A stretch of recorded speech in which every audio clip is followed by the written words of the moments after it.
सबसे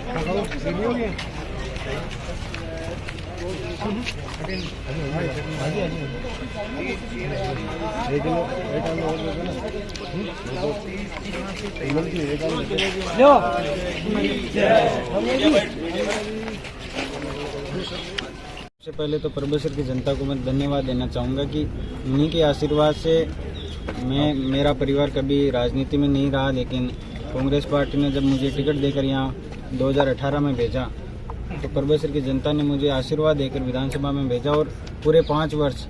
राजस्थान में कांग्रेस की सरकार रही और हमारी सरकार ने बहुत ही महत्वपूर्ण कार्य इस परबेसर विधानसभा क्षेत्र में किए गए, जिसमें चाहे शिक्षा से जुड़ा हो, चाहे सुरक्षा से हो, चाहे सड़क संबंधित हो, चाहे धार्मिक कार्यक्रम हो, अनेक तरह के विकास कार्यों को हम सब लोगों ने इस परबेसर विधानसभा क्षेत्र में 36 कौम को साथ लेकर, सभी नेताओं को साथ लेकर हम लोगों ने काम किया और उसी का परिणाम है कि पुनः कांग्रेस पार्टी ने मुझे यहाँ से प्रत्याशी बनाकर भेजा। आज आप सब लोगों ने देखा कि आदरणीय पायलट साहब काजी निजामुद्दीन जी यहाँ नामांकन भरवाने हम सब लोगों के बीच में आए, लेकिन सबसे विशेष बात ये रही कि परबेसर विधानसभा क्षेत्र की 36 कौम की जनता आज बेसब्री से इस नामांकन के फार्म को हम जब लोग भरने आए तो जो उनका उत्साह था, जो ऊर्जा थी उन लोगों में और जो उनकी मन की भावना थी, आप सब लोगों ने भी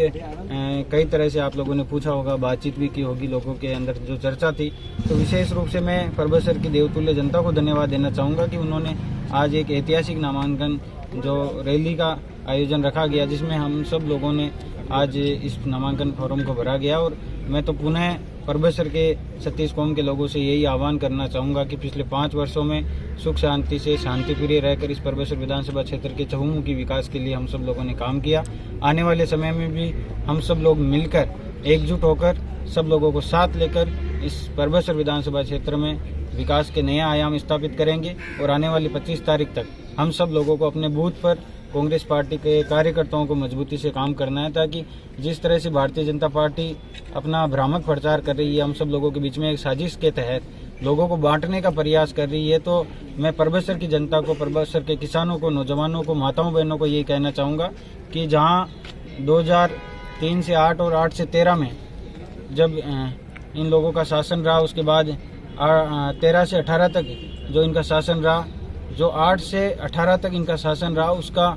हर प्रकार का जो इनका शासन व्यवस्थापूर्ण रहा, लोगों के बीच में आपस में भाईचारे को समाप्त करने का जो शासन रहा, आपस में लोगों को लड़वाने का जो शासन रहा, एक दूसरे को परेशान करने का जो शासन रहा, उसी के आधार पर पिछले 2018 के चुनाव में परबेसर की जनता ने यहाँ से कांग्रेस पार्टी को भारी बहुमत से जिताकर भेजा। और हम सब लोगों ने मिलकर जो लोगों की पीड़ा थी, जो मन में उनके एक दर्द था, उसको हम सब लोगों ने समझा और सब लोगों को साथ लेकर चलने का काम किया। हमारी जो नीति रही है सब लोगों के लिए एक साथ रही है और ऐसा शासन हम सब लोगों ने दिया जिसमें गरीब व्यक्ति को मदद मिल सके। सरकार की तरफ से जन कल्याणकारी योजनाओं की कोई कमी नहीं रही और आज राजस्थान में कांग्रेस की सरकार पुनः रिपीट होने जा रही है। और परबेसर से भी मैं आप सब लोगों की, परबेसर विधानसभा क्षेत्र की जनता की तरफ से आप सब लोगों को विश्वास दिलाता हूं कि आने वाली 25 तारीख को आप सब लोग देखना, यहाँ से कांग्रेस पार्टी भारी मतों से जीत कर जाएगी। इन्हीं शब्दों के साथ मैं एक बार पुनः परबेसर के आम आवाम का बहुत बहुत धन्यवाद देना चाहूँगा। जो आप सब लोग आज आशीर्वाद देने मुझे पधारे, वो निश्चित तौर पर हम सब लोग एकजुट रहेंगे, तो निश्चित तौर पर आने वाली 25 तारीख को जब वोट गिरेगा पेटी में, तो यहाँ से कांग्रेस पार्टी जीत कर जाएगी। ये सबसे ज़्यादा ज़रूरी होता है लोकतंत्र में, जनता को एक ऐसा शासन मिले जिसमें उसको लगे कि ये हमारा राज है। और हम सब लोगों ने पिछले 5 वर्षों में भी यही प्रयास किया कि एक आम जनता को कैसे भी परेशानी नहीं होनी चाहिए, चाहे वो पुलिस प्रशासन हो, चाहे प्रशासनिक रूप से हो, हर तरफ से हम लोगों ने प्रयास किया कि किसी को भी ऐसी दिक्कत नहीं आए कि उसको नेताओं के चक्कर काटने पड़े या उनको अधिकारियों के सामने गिड़गिड़ाने का काम करना पड़े। हम सब लोगों ने, हमारी जो नीति रही उसमें यही रखा कि सबको आज़ादी है, सब लोग मजबूती से काम करो, अपने जो आजीविका का जो साधन है उसको आप आराम से चलाइए और आप सब लोगों को कोई दिक्कत नहीं आएगी। और उसी के ऊपर मोड़ लगाने का काम आज परबेसर की जनता ने किया। और मैं तो आने वाले 5 वर्षों के लिए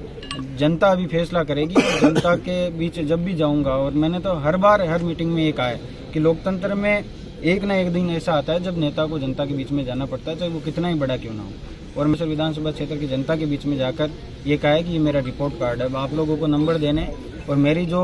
आगे के लिए हम सब लोगों ने जो सोच रखा है। आज परबेसर विधानसभा क्षेत्र पहले बहुत पिछड़ा हुआ था, लेकिन हम लोगों ने यहाँ चाहे 41 करोड़ रुपए का, चाहे उप जिला अस्पताल, ट्रॉमा सेंटर हो, दो कॉलेज यहाँ हम लोगों ने करवाए, दोनों कॉलेजों को पीजी करवाया, यहाँ ITI कॉलेज हम लोगों ने करवाई है, SC/ST का छात्रावास हम सब लोगों ने मिलकर करवाया है। वीर तेजाजी महाराज का जो मंदिर किसान कौम के आराध्य देव है, सब लोगों का मन था और कई वर्षों से आप सब लोग देख रहे हैं कि यहाँ एशिया का सबसे बड़ा पशु मेला लगता है और लोगों की आस्था थी, आस्था का केंद्र रहा है। तो हम सब लोगों ने, हमारी सरकार ने इस वीर तेजाजी मंदिर का जीर्णोद्धार करवाया है। केवाई माता के जहाँ हम सब लोगों ने 1 करोड़ रुपए की राशि सरकार के मार्फत लगवाई है। शिवजी बाबा का मंदिर जो कई वर्षों से माली समाज में एक आस्था का केंद्र रहा है, वहाँ भी हम सब लोगों ने विकास के काम करवाए हैं। गुर्जर छात्रावास में जहाँ देवनारायण छात्रावास है, उसमें भी लोगों का मन था कि वहाँ शिक्षा की दृष्टि से लोगों के काम होने चाहिए, वहाँ भी हम सब लोगों ने अभी 27 लाख रुपए की राशि स्वीकृत करवा कर उसके टेंडर करवाए। तो ऐसे अनेक काम है, चाहे सड़कें हो, चाहे पेयजल की जो स्कीम हो, चाहे स्कूलें क्रमोन्नत करवाने का मामला हो, चाहे कहीं अस्पताल हो, CHC हो, उप तहसील हो, हर काम छोटे मोटे हम लोगों ने पिछले 5 वर्षों में करवाया है। और मैं तो ये कहता हूँ कि विकास कभी संपूर्ण नहीं होता, इसलिए हम आने वाले समय में चाहे शहर में सीवरेज हो, चाहे गाँव में जो छोटी छोटी ढाणियाँ वहाँ सड़कें हो,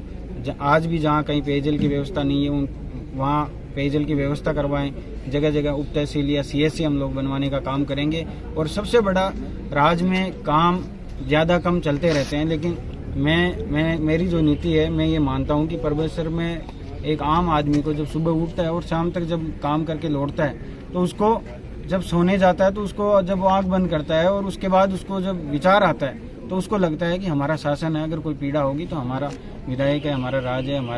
हमारी सरकार है। तो ऐसा शासन देने का पिछले 5 वर्षों में हमने काम किया और उसी नीति पर आगे चलते हुए हम सब लोग एकजुट रहकर, हमारे सब लोग जितने भी प्रतिनिधि है, चाहे प्रधान जी है, उप प्रधान जी है, चाहे हमारे पूर्व प्रधान जी है, जितने भी हमारे वरिष्ठ नेतागण रहे हैं, चाहे हमारे PCC के ब्लॉक के सारे अध्यक्षगण, मेंबर, हमारे सरपंचगण और हमारे जितने भी पंचायत समिति सदस्य हैं, चाहे पूर्व में जितने भी जनप्रतिनिधि रहे हैं, NSY यूथ कांग्रेस, तमाम लोगों को साथ लेकर एक ऐसा प्लान तैयार करेंगे कि जहां परबतसर विधानसभा क्षेत्र के लोगों को ऐसा लगना चाहिए कि यहाँ बिना जातिवाद के, बिना धर्म के, बिना लड़ाई के, बिना झगड़े के एक दूसरे के साथ बैठकर जनता के बीच में उनके सुख दुख के साझेदार बनकर हम सब लोग परबतसर विधानसभा क्षेत्र को आगे लेकर जाएंगे और परबतसर विधानसभा क्षेत्र के नौजवानों को एक नई उम्मीद के साथ, नए अवसर के साथ, नया भविष्य बनाने के लिए हम सब लोग प्रयास रहेंगे।